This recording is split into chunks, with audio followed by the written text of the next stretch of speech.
Tendo a poderosa palavra de Deus. Eu quero agradecer ao presbítero José, que nos recebeu com muito carinho, os nossos técnicos que estão ali no som, que Deus possa abençoá-los. Como também mandar um abraço para o nosso pastor presidente, pastor Nilton Batista, a sua esposa, a irmã Isabel, e toda a família. Como também todos os dirigentes, pastores de congregação, que Deus possa abençoá-los. Sei que os irmãos estão aí nos vossos lares, assentados talvez na mesa, no sofá, pronto para receber uma palavra da parte de Deus. Eu vou abrir a Bíblia, eu quero que os irmãos em casa abram as vossas Bíblias no livro do Êxodo. No livro do Êxodo, no capítulo de número 12. Êxodo 12 é o tema da mensagem desta noite, essa noite de Páscoa, em o nome do Senhor Jesus. Êxodo capítulo 12, nós leremos apenas o versículo de número 42, meus irmãos. Abraço para os irmãos de outras denominações também que estão nos acompanhando essa noite, para a glória de Deus. Êxodo capítulo de número 12, verso 42, diz assim: Esta noite observará ao Senhor, porque nela os tirou da terra do Egito. Esta é a noite do Senhor, que devem todos os filhos de Israel comemorarem nas suas gerações. Disse mais o Senhor a Moisés e a Arão: Esta é a ordenança da Páscoa. Queridos irmãos e nobres e distintos amigos, estamos diante de um texto talvez pouco conhecido dos nossos irmãos. Eu quero fazer aqui uma análise sintética, uma análise do texto de Êxodo capítulo 2, para, se der tempo, nós concluímos com o livro a qual foi lido pelo nosso irmão presbítero José, acerca da ressurreição de Cristo. A Páscoa relatada em Êxodo capítulo de número 12, ela nos fala acerca da última noite do povo lá no Egito. A Páscoa de Êxodo capítulo 12 é a última noite que o povo de Deus passou pelo Egito. Haja vista que era o momento propício para Deus libertar todo o povo que estava cativo no Egito.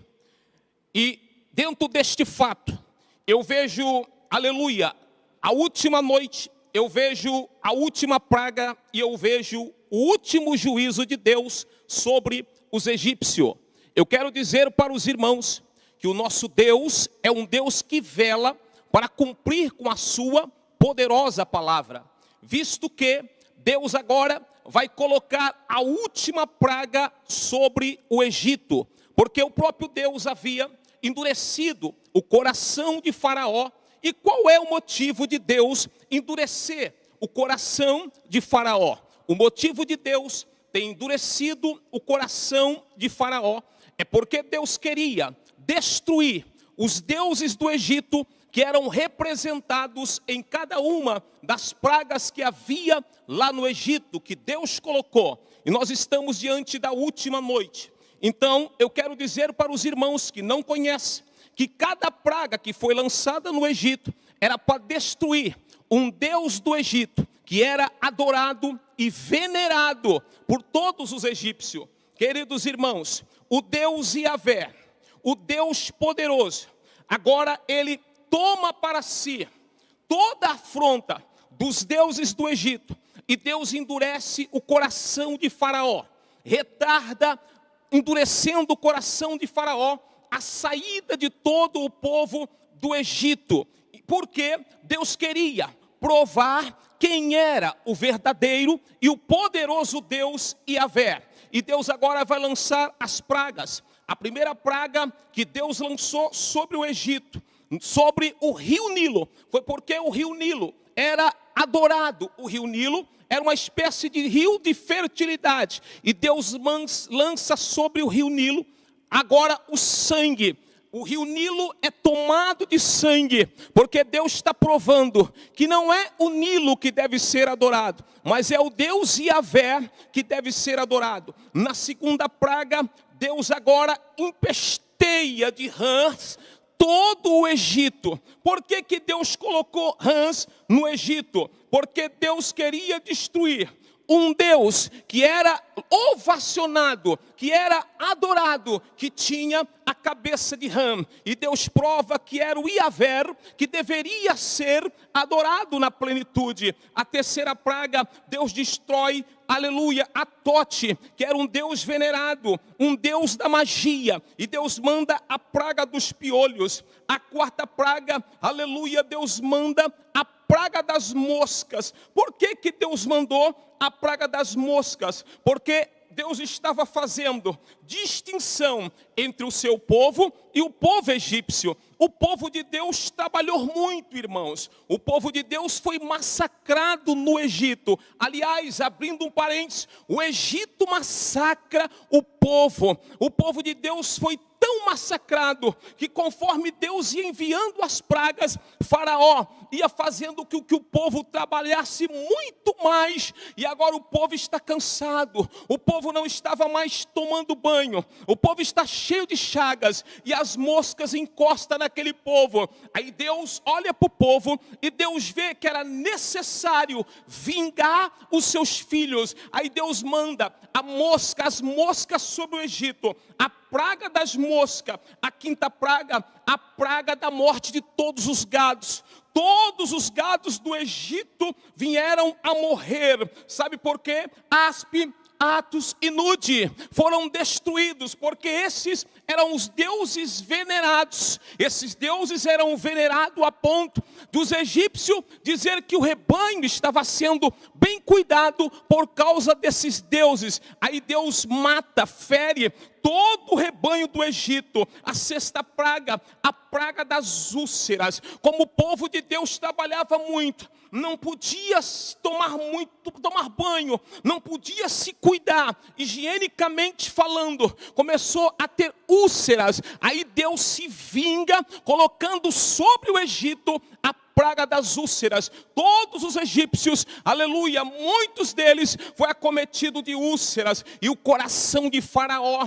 continua pedrificado, e ele não libera o povo. Aí vem a sétima praga, a praga de chuva de granizo. Deus manda a chuva de granizo, destrói Íris, Osíris, que eram os deuses venerados pela chuva. Deus prova que o Deus da chuva é o Deus Yahvé, que pode fazer todas as coisas, e Deus destrói Íris e Osíris. Aí a oitava praga, a praga dos gafanhotos. Os gafanhotos entram na lavoura dos egípcios, acaba com toda a lavoura dos egípcios. Sabe por quê? Porque Shu e Sebec eram os deuses adorados, os deuses da lavoura. E Deus manda os gafanhotos para destruir a lavoura. E Deus está perguntando: aonde está Shu? Aonde está Sebec, que não pode fazer nada? Eu quero dizer para você, é uma mensagem eloquente, irmãos. Eu quero dizer para você que você não conhece, não sabe do tamanho do teu Deus. A Bíblia diz que o teu Deus é tão grande que ele sustenta os oceanos com as palmas das suas mãos. A Bíblia diz que o teu Deus é tão grande que ele pisa toda a terra. A Bíblia diz que o teu Deus é tão grande que ele não olha para cima, ele só olha para baixo, porque acima dele não existe trono nenhum. Ele destrói então com a praga dos gafanhotos toda a lavoura dos egípcios. A nona praga chega, e a nona praga traz trevas sobre o Egito. 3 dias de trevas sobre o Egito. Enquanto os egípcios estavam na escuridão, os israelitas estavam na luz. E é assim, abrindo um parênteses, enquanto os egípcios, quem está no Egito, vive na escuridão. Quem está, aleluia, diante de Deus, vive na luz. Não é história de carochinha, é Mateus capítulo de número 5, verso 13 e 14. 14, o verso 13 de Mateus 5 diz: vós sois o sal da terra. Se o sal for insípido, de maneira nenhuma presta para salgar nada, presta para ser lançado fora e pisado pelos homens. Vós sois a luz do mundo. Não pode esconder uma candeia, aleluia, se não for colocar no veladouro. Não pode esconder a luz. Então, enquanto os egípcios estavam nas trevas por 3 dias, o povo de Deus tinha luz. E é isso que eu quero abrir um parêntese e dizer para você: o mundo pode estar um caos, as pessoas podem estar nas trevas, mas você está na luz, porque você é luz e o teu Deus também é luz. Vem a 10ª praga, meus irmãos, e essa 10ª praga é a morte dos primogênitos. Na morte dos primogênitos, Moloque precisava ser destruído. O deus Moloque, a qual eles pegavam as crianças e sacrificavam a este deus. Sabe o que Deus faz? Deus agora vai enviar a última praga, mas o nosso Deus, Ele planeja as coisas. Deus não faz as coisas de qualquer jeito, de forma alguma. Deus é um Deus que planeja. Diga isso aí para o irmão que está do seu lado: Deus planeja. Deus não faz as coisas de qualquer forma. O nosso Deus é ordeiro. Deus vai planejar. Antes de entrar a morte no Egito, Deus começa a planejar. Deus chama Moisés, Deus chama Arão, e Deus vai dizer para ele: nós vamos planejar o que nós vamos fazer. E Deus agora começa a planejar. Êxodo capítulo 12 e verso 13. Deus disse: no dia 10 deste mês, cada um tomará para si um cordeiro. Cada família tomará para si um cordeiro. Observação: agora nós temos todos um cordeiro que tira o pecado do mundo, e cada família tomou o seu cordeiro. Deus está planejando. Cada família toma o seu cordeiro. Conforme a instrução de Moisés, eles tomam o cordeiro. E agora, no 10º dia, e o verso 6 do capítulo 12 diz: porque Deus é organizado, Deus está organizando, Deus está fazendo uma estratégia. Deus disse: guarda o cordeiro até o 14º dia deste mês. Ou seja, o cordeiro no 10º dia. Cada israelita tomou para si um cordeiro e guardou o cordeiro em vossas casas. Ei, eu quero abrir um parênteses: guarda o cordeiro em vossa casa. Aleluia. Guardaram por 3 dias o cordeiro em vossa casa. E aí eles ficaram do dia 10º, 11º, 12º, 13º, 3 dias.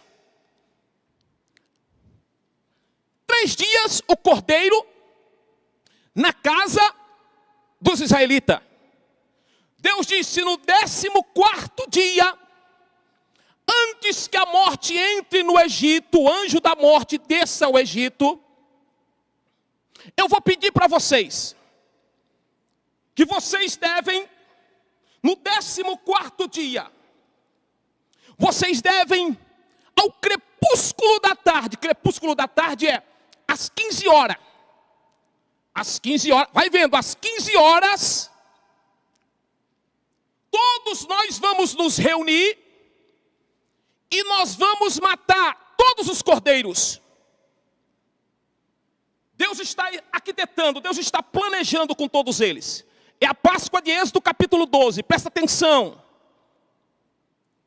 Todos eles morrerão. Aí Moisés está passando o relatório: matem o cordeiro. Cada família tinha o seu cordeiro. Não quebrem os ossos do cordeiro. Vocês ficaram 3 dias, agora no 14º, tragam o cordeiro, vamos matar o cordeiro, e não pode quebrar nenhum osso do cordeiro. Quem conhece Bíblia já sabe o caminho que a mensagem está entrando.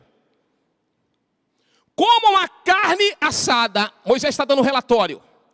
comam a carne assada no fogo. Nada de banho-maria. Nada de carne crua e nem cozida. A carne tem que ser assada no fogo.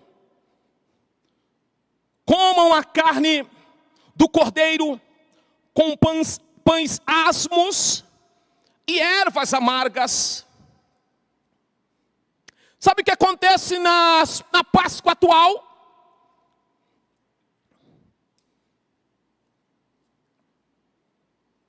Trocaram o cordeiro por um coelho.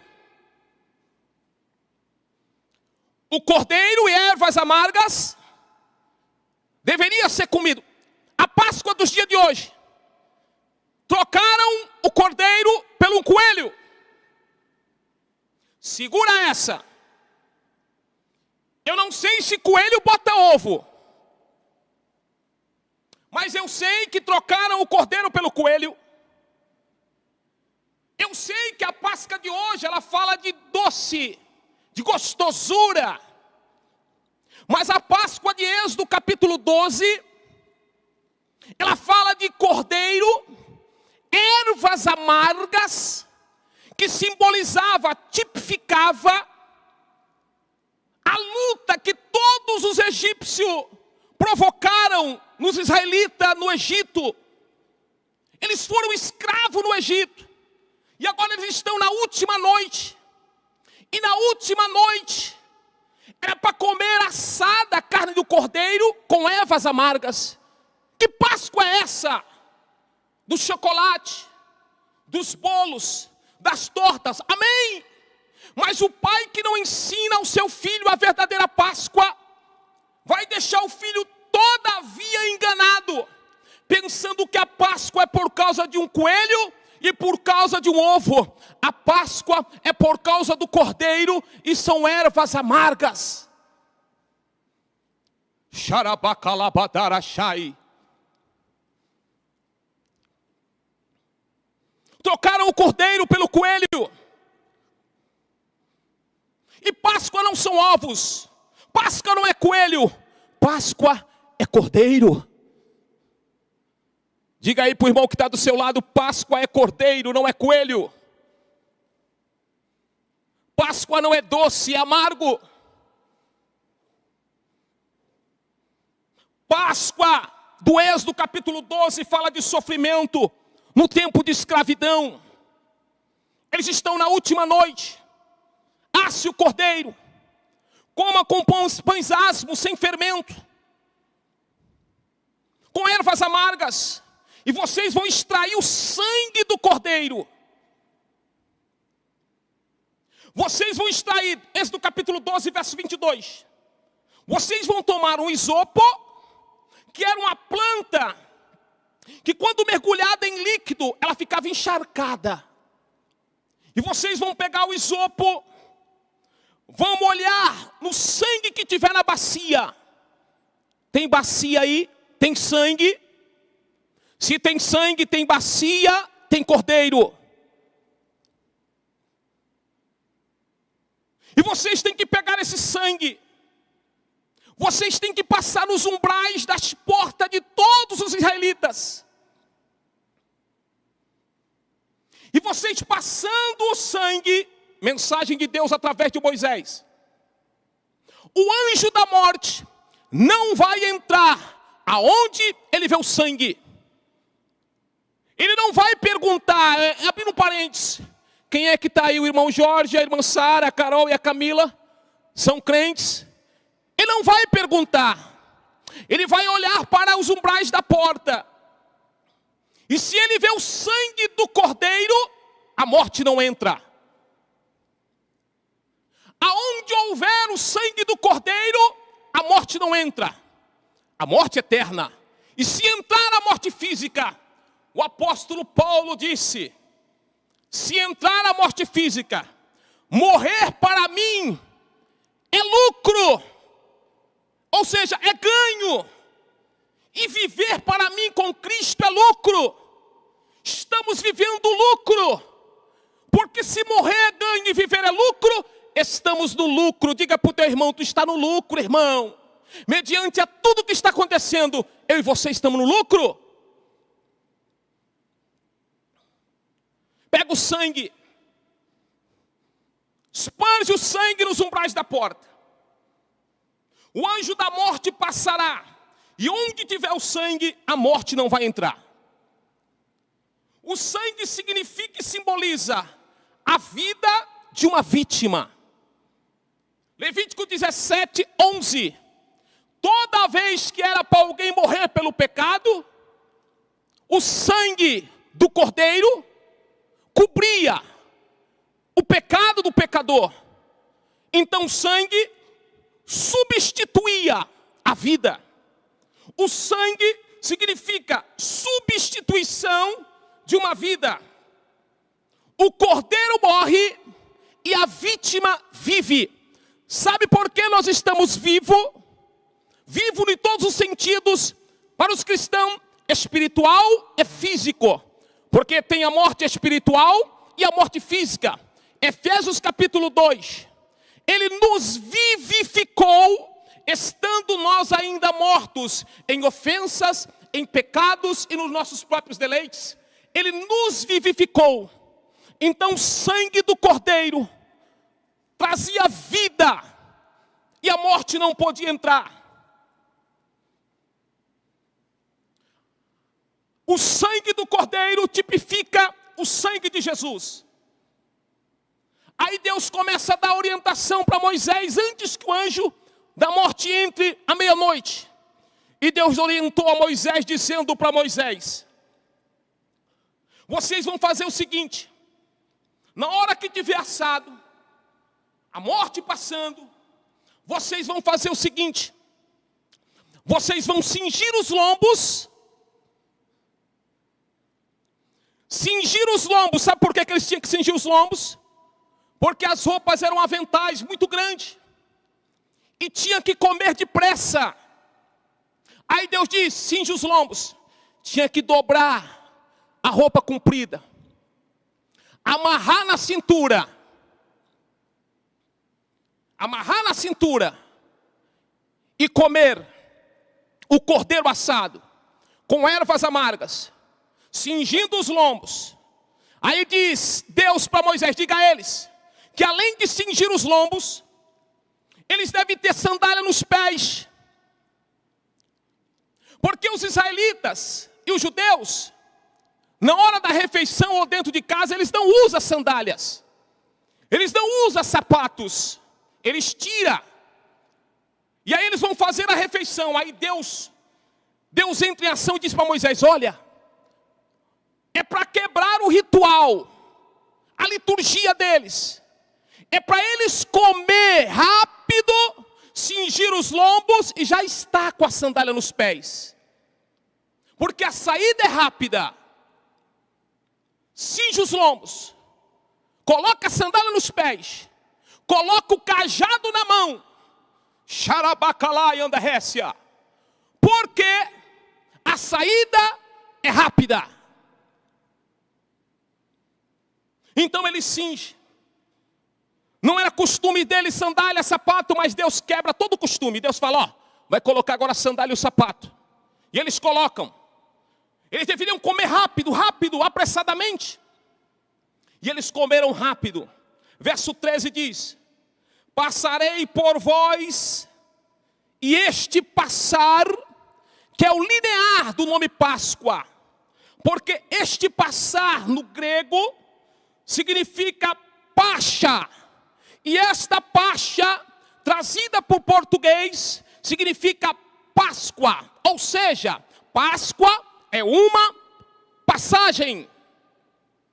Toda vez que nós celebramos a ceia, nós celebramos a morte de Cristo, memória da morte de Cristo. Uma passagem. E a Bíblia vai dizer para a gente, e eu vejo nesta passagem, neste ponto de Páscoa de Êxodo capítulo 12, eu vejo 3 pontos importantes. Primeiro, livramento de morte. A Páscoa de Êxodo faz alusão à Páscoa do Novo Testamento, da Nova Aliança. Êxodo traz, em primeiro lugar, livramento de morte. Em segundo lugar, libertação do Egito. Em terceiro lugar, celebração no deserto. Vou repetir. A Páscoa de Êxodo, ela traz livramento de morte, libertação do Egito e celebração no deserto. Repita aí para o teu irmão.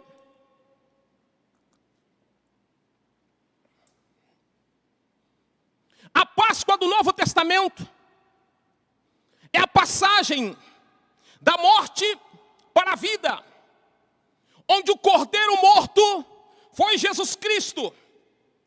Hebreus 9:27 diz: assim também, Cristo oferecendo-se uma vez para tirar os pecados de muitos, aparecerá a segunda vez sem pecado para aqueles que o esperam para a salvação. A Páscoa significa isso. No Novo Testamento, 1 Pedro 1,19 diz: mas fostes resgatado pelo precioso sangue de Cristo, como cordeiro sem mácula, ou sem defeito algum.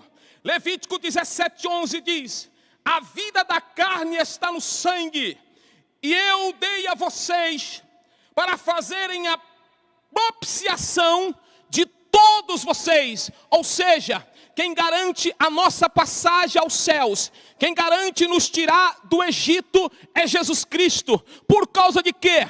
Por causa do seu sangue. É o sangue de Jesus que te garante a vitória. É o sangue do Cordeiro chamado Jesus que te garante a vitória plena. Hebreus capítulo de número 2, verso 3 está dizendo: como escaparemos nós se nós não atentarmos para uma tão grande salvação, esta salvação de alguém que se colocou na brecha para trazer para mim e para você o direito de vida eterna. Antes que Deus veja em mim e você as nossas fraquezas, os nossos pecados, as nossas angústias, as nossas lutas, as nossas adversidades, as nossas falhas, no ponto de vista de Deus, todos nós somos aceitáveis, presta atenção, pelo sangue do Cordeiro. Quando Deus olha para nós, para você, que anda pecando deliberadamente, mesmo sendo crente, este pecado é o pecado da iniquidade. Iniquidade é o pecado de quem conhece a verdade e pratica a mentira. Quando Deus olha para você, olha para mim, nós somos aceitáveis diante de Deus por intermédio do sangue. Quando Deus olha para nós, Deus vê a propiciação do Cordeiro de Deus, que João diz lá em Mateus, que tira o pecado do mundo. Quando Deus olha para nós, Deus vê o sangue vertido no Calvário. E Deus, olhando para o sangue, nós somos aceitáveis diante dele. Não é porque somos bons, não é porque você é de oração, não é porque você prega bonito, não é porque você é pastor, evangelista, missionário, bispo, não é isso. É por causa do sangue. E se eu fosse você, eu dava um glória a Deus aí na sua casa. Sabe por causa de quê? Por causa do sangue. Deus olha para nós e vê o sangue, e pelo sangue nós não somos destruídos. Quando a Bíblia diz que Ele é a propiciação, Ele é a cobertura, Ele é a tampa. E se tira a tampa, e se tira a cobertura, todos nós estávamos perdidos. Porque Romanos 6:23 diz que todos pecaram e destituídos foram da glória de Deus. Isaías 59:1 diz que os ouvidos dele não estão agravados, que as mãos não estão encolhidas, mas o que faz separação entre o homem e Deus é uma barreira que se chama pecado. É por isso que Romanos 3:23 diz: o salário do pecado é a morte, mas o dom gratuito de Deus é a vida eterna. Gratuito entre aspas. Gratuito entre aspas. Se nós não entendermos esse gratuito, nós vamos elevar o evangelho de qualquer jeito. Gratuito. Alguém se despir da sua glória? Alguém sentir dor de homem? Alguém levar chicotadas, chibatadas com asa roque? Alguém ser cuspido na cara? Alguém carregar a cruz pesada? Isaías 53, ele tomou sobre si as nossas dores, as nossas iniquidades, as nossas transgressões, e pelas suas pisaduras somos sarados. E o castigo que hoje nos traz a paz estava sobre ele. Gratuito entre aspas, alguém pagou o preço. E este que pagou o preço, pagou porque te ama. Pagou porque quer ver você bem. Pagou porque quer ver você salvo. E nós temos que valorizar esse preço. Porque havia uma cédula contra nós, mas ele cravou na cruz. E por isso, Paulo diz em Romanos 8:37, em Cristo eu sou muito mais do que vencedor. Porque eu estou certo de que nem a morte, nem a vida, nem os anjos, nem os principados, nem as potestades, nem o presente, nem o porvir, nem a altura, nem a profundidade, nenhuma outra criatura pode nos separar do amor de Deus que está em Cristo Jesus, nosso Senhor. Entenda esse gratuito. 2 Timóteo 2:5 está dizendo: só há um Deus mediador entre os homens, Jesus Cristo. Não há mais nada entre Deus e os homens, só Jesus. É por isso que ele diz em João 14:6, eu sou o caminho, a verdade e a vida. Ninguém vê o Pai se não for por mim. Só há o mediador. Não adianta riqueza. Não adianta deuses pagãos, não adianta oferenda, não adianta sangue de bode. Tem que se curvar diante deste poderoso nome, o nome de Jesus, que Paulo diz, sobre este nome, todo joelho se dobrará, e toda língua confessará, que Jesus Cristo é o Senhor. Jesus é a nossa Páscoa.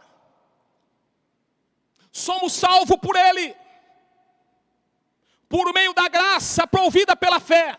Efésios 2, vós sois salvos pela graça, mediante a fé, e isto não vem de vós, não vem de nenhum homem, para que eles não se gloriem por ela. Você entende isso?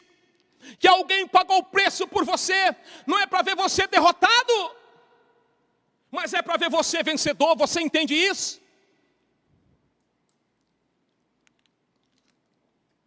Você entende que essa é a nossa Páscoa?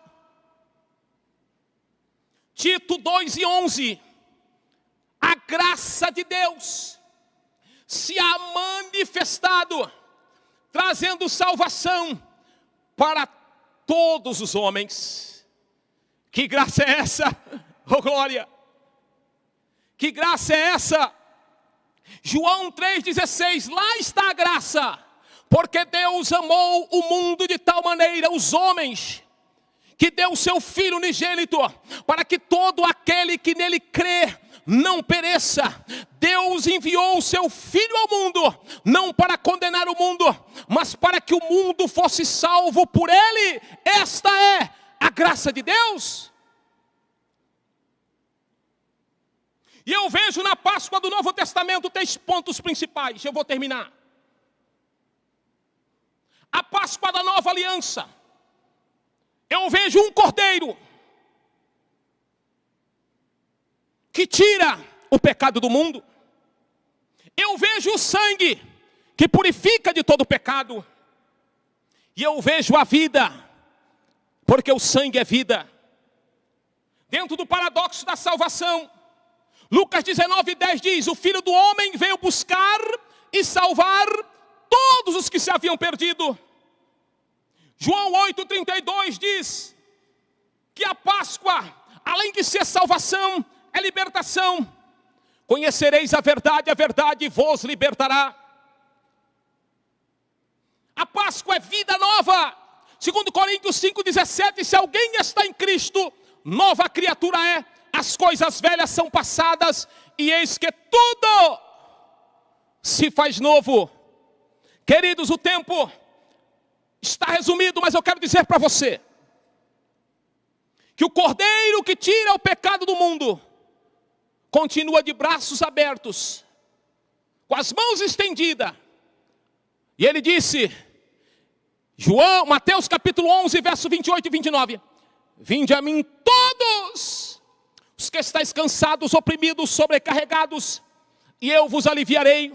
Tomai sobre vós o meu jugo, e aprendei de mim, que sou manso e humilde de coração, e encontrareis descanso para a vossa alma.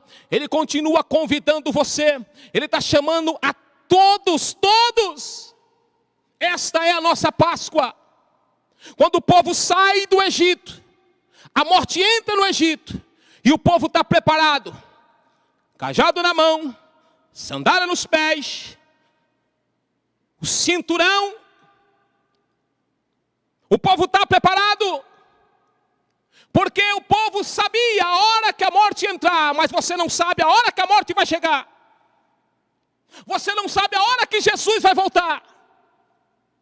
E Amós 4,12 diz, prepara-te, ó Israel, para se encontrar com o Senhor teu Deus. Eu quero concluir dizendo, celebrem a Páscoa, celebrem a vida, celebrem a família, celebrem o amor. Mas acima de tudo isso, não esqueça que a tua Páscoa é Jesus Cristo. Que as palmas louvam o nome do Senhor. Eu quero agradecer a oportunidade. Tenha uma excelente semana, todos os irmãos, todos os obreiros, todos os pastores, em nome de Jesus, para a glória do Deus Pai. Amém. E graças a Deus. Presbítero Zé.